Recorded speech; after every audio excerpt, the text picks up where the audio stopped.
Hello everyone, आज के इस वीडियो में मैं आपसे डिस्कस करूंगा एसएससी सीएचएसएल 2022 के लिए एक 3 मंथ का स्टडी प्लान जो कि लगभग 65 टू 80 डेज़ का होता है। देखिए, हर इंसान का अपना स्पीड होता है, तो इसलिए मैंने इसको वेरिंग रखा है। मैंने एक नंबर आपके सामने थ्रो करके नहीं मारा है। डिपेंडिंग ऑन योर स्पीड और कितना टाइम आपके पास हर दिन है, आप इसको 65 डेज़ में भी कर सकते हो या फिर आपको 80 डेज़ के लगभग में भी लग जाएंगे। लेकिन इससे कम टाइम में अगर आप चाहोगे कि इस स्ट्रैटेजी से आपका सीएचएसएल क्रैक हो और अच्छे नंबर आए, तो थोड़ा मुश्किल हो जाएगा। जो लोग चैनल पे नए हैं वो लोग मेरे बारे में यहाँ से थोड़ा सा वीडियो को पॉज करके पढ़ सकते हैं ये सारी चीज़ें, और ये एग्जाम्स मैंने क्रैक किए हैं। इस स्ट्रैटेजी को इंप्लीमेंट करने के लिए जो रिक्वायरमेंट्स रहने वाली हैं वो रिक्वायरमेंट्स कुछ इस प्रकार की होंगी। सबसे पहले आपको सिलेबस और एग्जाम पैटर्न की पूरी जानकारी होनी चाहिए। अगर आपको सिलेबस नहीं पता या एग्जाम पैटर्न नहीं पता तो आई बटन में एक प्लेलिस्ट आ रहा होगा एसएससी सीएचएसएल 2021-22 के रिगार्डिंग। उसके अंदर आपको सीएचएसएल के जितने भी डिटेल्स है सारी चीज़ें आपको सिलसिलेवार ढंग से मिल जाएंगी। तो आप इस एग्ज़ाम को अच्छे से समझ लीजिए, और एट मिनिमम आपको इसका सिलेबस और एग्ज़ाम पैटर्न तो अच्छे से समझ में आ ही जाना चाहिए। फिर आपने एक मिनिमम एक प्रीवियस ईयर का पेपर देख रखा होगा, ये भी एक रिक्वायरमेंट है। एक देखना है, एक से ज़्यादा भी देख सकते हो। अगर आपने देख रखा है तो बहुत अच्छी बात है। अगर आज तक आपने एक भी प्रीवियस ईयर का पेपर कंप्लीट देखा भी नहीं है, मैं सिर्फ देखने की बात कर रहा हूँ, बनाने की बात भी नहीं हो रही। यहाँ पर सिर्फ आपको देखना है, एक एक सवाल को आपको रीड करना है कि क्वेश्चंस किस तरह के पूछे जा रहे हैं, किस तरह के आपके कंफर्ट जोन वाले सवाल हैं उसमें नहीं है। हो सकता है कि आपको पहले से ही क्वेश्चन जो है वो 50% पहले से ही आते हो बिना कोई पढ़े पढ़ाए, तो आपको पता होगा कि आप किस लेवल से स्टार्ट कर रहे हो, कहाँ से स्टार्ट कर रहे हो। तो इसलिए आपको एक प्रीवियस ईयर तो मिनिमम से मिनिमम देख लेना होगा। नेक्स्ट है कि आपने अपने बुक्स को या सोर्सेज को फाइनलाइज कर लिया, मतलब कौन सा टेस्ट सीरीज लगाना है, कौन सी बुक खरीदनी है, कौन सा क्या लेना है, हर चीज़ आपने फाइनलाइज अभी कर लिया है। क्योंकि कन्फ्यूजन का टाइम नहीं है, अभी आपके पास 10 दिन नहीं है कि चार तरफ से आप रिसर्च करके अपने बुक्स देखो। तो आपने आई होप कि बुक्स और सोर्सेज अपने सारे यहाँ पर फाइनलाइज कर लिए होंगे। और एक सबसे ज़रूरी बात है कि आपके पास ये माइंडसेट होना बहुत ज़रूरी है कि वक्त कम है आपके पास। अगर आप सिर्फ 3 महीने पहले स्टार्ट कर रहे हो तो आप ऑलरेडी पीछे रह गए हो, तो इसलिए आपको उसको कवर अप करने के लिए थोड़ा ज़्यादा मेहनत करना पड़ेगा। तो आपके पास ये माइंडसेट रहना बहुत ज़रूरी है कि आपके पास टाइम कम है और आपको अपना मेहनत और एफर्ट भी उसी हिसाब से लगाना होगा। अच्छा, वीडियो को आगे ले जाने से पहले आपसे एक इंपॉर्टेंट सवाल। अगर आप लोग हर एक टॉपिक को यूट्यूब पे जा करके सर्च कर करके पढ़ते हो तो आपके साथ दो प्रॉब्लम आती होगी। एक तो ये कि क्या वो चीज़ पूरी पढ़ाई गई है, कंप्लीट आपको पढ़ाया गया है कि नहीं पढ़ाया गया है, या बीच में ही छोड़ दिया गया है। और दूसरा चीज़ ये कि जो टीचर आपको पढ़ा रहा है क्या वो सही से पढ़ा रहा है, क्या उसको खुद से कॉन्सेप्ट सही तरीके के पते हैं, और क्या उसने सही तरह के क्वेश्चंस आपको प्रैक्टिस करवाए कि नहीं करवाए। ये दो चीज़ के बारे में अनसर्टेनिटी रहती है। इस अनसर्टेनिटी से बचने के लिए आप क्या कर सकते हो कि अनअकैडमी का सब्सक्रिप्शन ले सकते हो। अनअकैडमी पे क्या होता है कि जो भी टीचर्स पढ़ा रहे होते हैं वो सारे अच्छे क्वालिटी के टीचर्स होते हैं, अच्छे एक्सपीरियंस टीचर होते हैं। उनका सारा रेटिंग वगैरह, वॉच टाइम, हर एक चीज़ आपको विजिबल होता है। तो आप एक प्रॉपर टीचर सेलेक्ट कर सकते हो। किसी भी टीचर से आप जाकर के पढ़ सकते हो। सिर्फ एक सब्सक्रिप्शन का पैसा देना होता है और हर हफ्ते एक नया बैच स्टार्ट हो रहा होता है। तो ये डेट को देख करके आपको कंफ्यूज बिल्कुल नहीं होना। नए बैचेस हर हफ्ते स्टार्ट होते हैं। पूरा कंप्लीट आपका सिलेबस कंप्लीट करवाया जाता है, एकदम नीचे से लेकर के ऊपर तक ले जाया जाता है। और अपने डाउट्स वगैरह हर चीज़ आप पूछ सकते हो। अगर मान लीजिए आपको टीचर नहीं समझ में आते, टीचर से आप नहीं पढ़ पा रहे हो, तो टीचर आप तुरंत चेंज कर सकते हो। कोई प्रॉब्लम वाली बात नहीं है। जितने चाहो उतने टीचर्स को चेंज कर सकते हो और जितने चाहो उतने बैचेस को ज्वाइन कर सकते हो। कोई उसका एक्स्ट्रा चार्ज नहीं देना होता।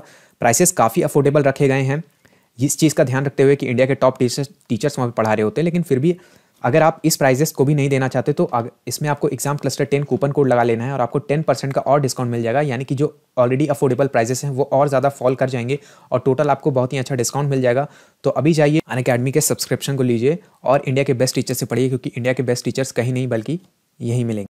चलिए अब बात करते हैं कि आपको अपने टारगेट्स किस तरह से चुनना है। ये वीडियो का सबसे इंपॉर्टेंट स्टेप है, सबसे इंपॉर्टेंट पार्ट है मेरे अकॉर्डिंग। अभी इस टेबल को इग्नोर करिएगा। सबसे पहले आपको क्या करना है कि दो ऐसे सब्जेक्ट चुनने हैं। ध्यान रखिएगा, आपके टोटल 4 सब्जेक्ट होते हैं, जीके, इंग्लिश, रीजनिंग और मैथ्स। इसमें से आपको 2 सब्जेक्ट ऐसे पिक करने हैं प्रीवियस ईयर को देखने के बाद और सिलेबस को देखने के बाद, जिसमें आपको लगता है कि आप 50 आउट ऑफ 50 स्कोर कर सकते हो। 50 नंबर का ये सारे पेपर्स जो हैं 50-50 नंबर के होते हैं। 1 घंटा का आपको टाइम मिलता है। तो उस लिमिटेड टाइम में और अपनी नॉलेज के साथ, अपने एक्सपीरियंसेस के साथ, कौन से ऐसे 2 पेपर्स होंगे जिसके अंदर आप 50 में से 50 नंबर स्कोर कर रहे होगे। एक ऐसा सब्जेक्ट आपको चुनना है जिसमें आप 40+ का स्कोर ला सकते होगे, और फिर एक फाइनल ऐसा सब्जेक्ट आपको चुनना है जिसमें आप 30+ का स्कोर कर रहे होगे।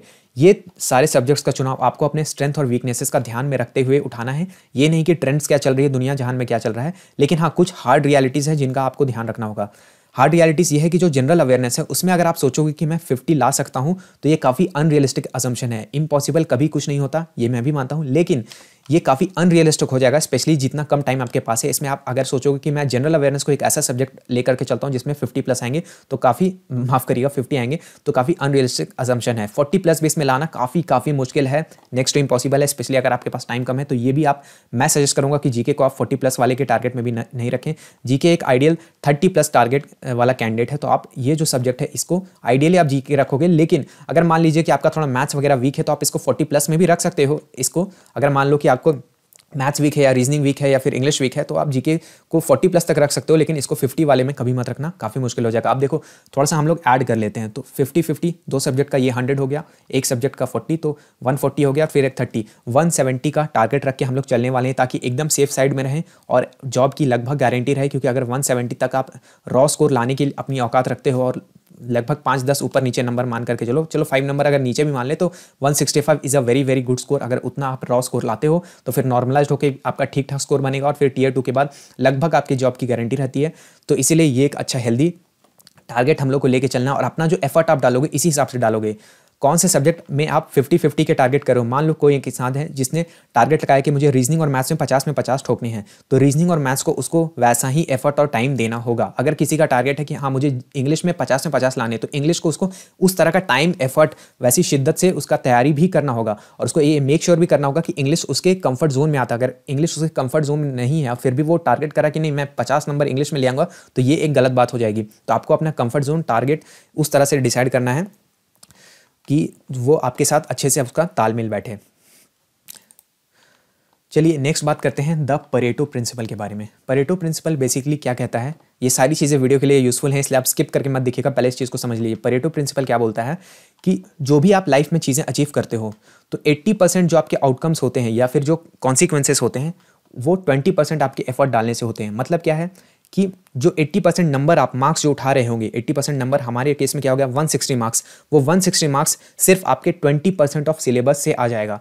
तो इस एग्जाम में भी हमको ये चीज़ का बहुत ज़्यादा ध्यान रखना है। इसलिए मैंने बोला था कि आपको प्रीवियस ईयर के पेपर्स देखने हैं, सिलेबस देखना है, और बहुत अच्छे से आपको आइडेंटिफाई करना है कि क्या पढ़ना है और क्या छोड़ना है। अभी 3 महीने में आपके पास इतना वक्त नहीं है कि आप पूरा कोई किरण उठा के 10,000 क्वेश्चंस को सॉल्व करते जाओ, उसके बाद रीजनिंग के सारे सवाल बनाते जाओ। इस तरह से अगर आप करोगे तो आप नहीं कर पाओगे, सिलेबस भी आपका टाइम पे कंप्लीट नहीं होगा और कॉन्फिडेंस भी नहीं आएगा। इसलिए हमेशा हमें कोशिश करनी है कि जो टॉप 20% सबसे इंपॉर्टेंट चीज़ है उसको कैसे पकड़ें और उससे कैसे अपने 80% मार्क्स को खींच करके ले आएँ। ठीक, अब ये टॉप 20% के क्वेश्चंस आपको कैसे चुनने हैं, ये सिर्फ मैथ्स और रीजनिंग में एप्लीकेबल होता है। जीके और इंग्लिश की स्ट्रैटेजी आगे डिस्कस की जाएगी। मैथ और रीजनिंग में आपको करना क्या है कि अगर मान लो एक चैप्टर के अंदर 200 सवाल, ये मैं एक एग्जांपल के लिए ले रहा हूँ, पहले भी बहुत बार बात कर चुका हूँ लेकिन फिर से बताना जरूरी है जो लोग नए हैं उनके लिए, कि अगर 200 क्वेश्चन है एक चैप्टर के अंदर, तो आप क्या करोगे कि 20% ऑफ 200, यानी कि आपको डिसाइड कर लेना कि मैं इस चैप्टर से 40 सवाल करने वाला हूँ, 40 क्वेश्चन आई विल डू। तो आप क्या करो कि 200 को 40 से डिवाइड करो, तो ये आ गया क्या 5 आ गया। ठीक, यानी कि आपको हर 5th क्वेश्चन करना है, यानी कि आप क्वेश्चन नंबर 5 करोगे, क्वेश्चन नंबर 10 करोगे, 15 करोगे, 20 करोगे, इस तरह से करते जाओगे। अब आप बोलोगे सर बीच में इतना सारे सवाल छूटते जा रहे हैं, कोई दिक्कत वाली बात नहीं है। इस तरह से अगर आप इस अप्रोच को फॉलो करते हो तो हर टाइप के आपके क्वेश्चंस कवर हो जाएंगे। तो आपका एम ये होना चाहिए कि आप हर टाइप के क्वेश्चंस को कवर कर लो और सीख जाओ कि हर टाइप के क्वेश्चंस को कैसे बनाया जाता है, रैदर देन हर एक क्वेश्चन को बार बार बनाते हुए। अगर आपके पास 6 महीना 7 महीना होता तो ऑब्वियसली हम लोग जितने ज़्यादा हो सके उतने ज़्यादा सवाल बना रहे होते, लेकिन अभी आपके पास टाइम नहीं है, तो आप इसी स्ट्रैटेजी को यूज़ करोगे। चलिए अब सब्जेक्ट वाइज चेकलिस्ट की बात कर लेते हैं।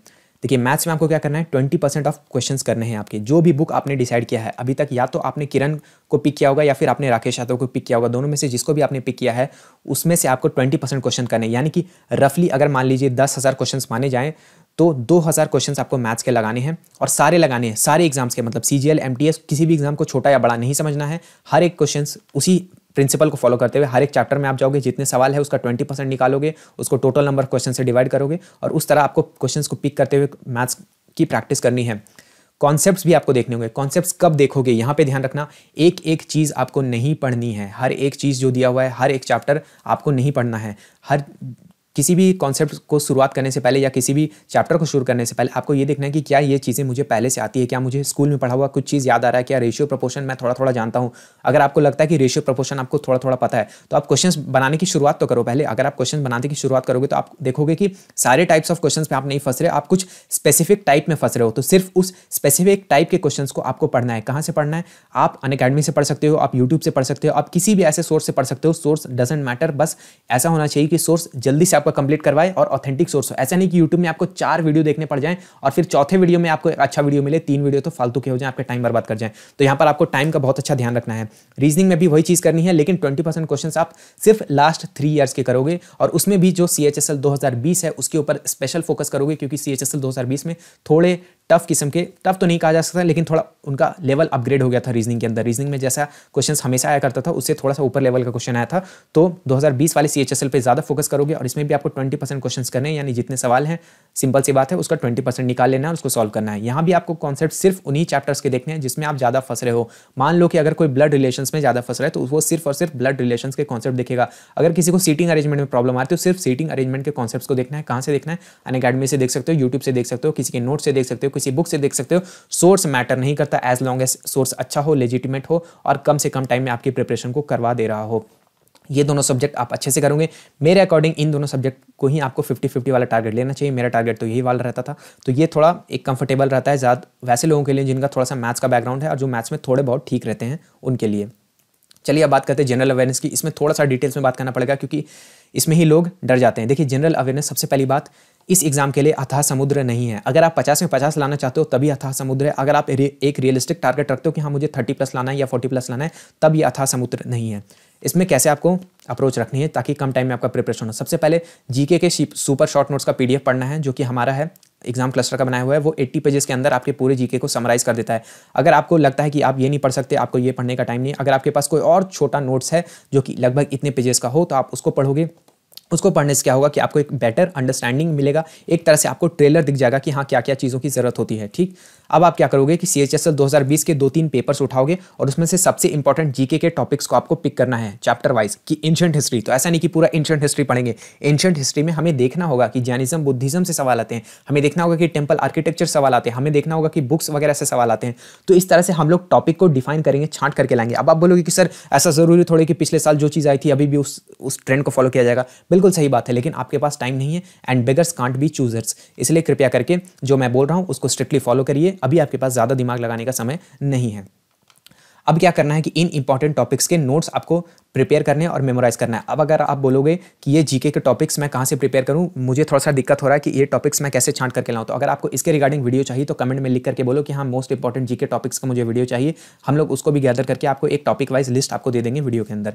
चलो अब नेक्स्ट आपको बात करते हैं कि क्या करना है। ये सारे टॉपिक्स आपके कवर हो गए। इन सब टॉपिक के ऊपर आपको आधा आधा या एक पेज का नोट्स बनाना है। ध्यान रखिएगा 1 पेज से ज़्यादा का नोट्स किसी भी टॉपिक में नहीं होना चाहिए अनटिल एंड अनलेस कि वो टॉपिक बहुत ही ज़्यादा बड़ा हो, तभी आपको उसमें नोट्स थोड़ा लंबा बनाना है। लेकिन कोशिश करना है कि हर टॉपिक का एकदम छोटा छोटा आपको नोट्स मिल जाए। अब नोट्स का सोर्स क्या रहेगा? कोई भी सोर्स यूज़ करो। जीके सुपर शॉर्ट नोट्स में ये जो PDF है इसमें मिल जाता है तो यहाँ से बना लो, नेट से मिल जाता है तो वहाँ से बना लो, लूसेंट में मिल जाता है, किसी भी बुक में मिल जाता है, लेकिन छोटे में बनाना है। मेन बेसिक पॉइंट्स आपको लिखने हैं और वो बेसिक पॉइंट्स आप कैसे समझोगे तो प्रीवियस ईयर देख करके आपको अंदाजा लगते चला जाएगा कि क्या क्या चीज़ पूछने लायक है और क्या क्या चीज़ पूछने लायक नहीं है। और ये सब करते करते साथ में आपको ये भी करना है कि जो जीके शॉर्ट नोट्स का PDF है उसको जितनी बार हो सके उतनी बार पढ़ो, लेकिन टाइम के साथ कॉम्प्रोमाइज़ नहीं करना। सबसे पहले ध्यान रखिएगा कि टाइम मैंने आपको जैसे बताया था कि आपको उसी हिसाब से देना है कि आपने कौन से सब्जेक्ट को कितने नंबर वाले सेक्शन में डाला हुआ है। अगर आपने जीके को 30+ में डाला है तो इसको 30+ के अनुसार ही समय दिया जाएगा, इसको बहुत ज़्यादा समय नहीं दिया जाएगा। तो जितना भी समय आपने बचता है, एक तो ये टॉपिक्स पे क्या आप नोट्स बनाओगे और जीके के सुपर शॉर्ट नोट्स वाले PDF को पढ़ना है। अब रिवाइज आपको करना है नोट्स को, जितने टाइम हो सके आपको नोट्स को रिवाइज करना और जीके सुपर शॉर्ट नोट्स का PDF को रिवाइज करना। अगर इन दोनों चीज़ को आप कर लेते हो तो 30 से 40 नंबर आराम से ठोक सकते हो। साथ में आपको करंट अफेयर्स भी करने होंगे और करंट अफेयर्स आपको ज़्यादा नहीं, लास्ट से 6 मंथ का करो, 6 से 8 मंथ का करो। 8 मंथ वैसे थोड़ा ज़्यादा हो जाता है आपके लिए क्योंकि आपके पास समय थोड़ा कम है, तो एटलीस्ट लास्ट के 6 महीने के भी करंट अफेयर्स कर लो। कहाँ से करोगे? मंथली करंट अफेयर्स के वीडियो करोगे। यहाँ भी आप ज़्यादा दिमाग नहीं लगा सकते इधर उधर कि ठीक है मैं ये चैनल से करूँ, वो चैनल से करूँ, कहाँ से करूँ। सीधा सा बता रहा हूँ, क्रेजी जीके ट्रिक से करो या फिर वाईफाई स्टडी पे भुवनेश सर के वीडियो आते हैं, दोनों में से किसी एक से कर लो, या फिर कोई और भी चैनल अच्छा लगता है तो कोई एक चैनल उठा के, लेकिन उस एक चैनल को हमेशा फॉलो करो। और करंट अफेयर्स के वीडियो आपको देखने नहीं है। मैक्सिमम लोग ये गलती करते हैं कि वीडियो को देखने लगते हैं। भाई ये एंटरटेनमेंट वाले वीडियोस नहीं है। वीडियो को आपको 2x पे प्ले करना है। जैसे क्वेश्चन आता है, क्वेश्चन 1 लाइनर वाले क्वेश्चन होने चाहिए। क्वेश्चन को आप नोट डाउन करो। अगर आपको लगता है कि क्वेश्चन नोट डाउन करने लायक है तो नोट डाउन करो, नहीं लगता तो आगे स्किप करो। और इस तरह से सारे क्वेश्चन को आपको नोट डाउन कर लेना है।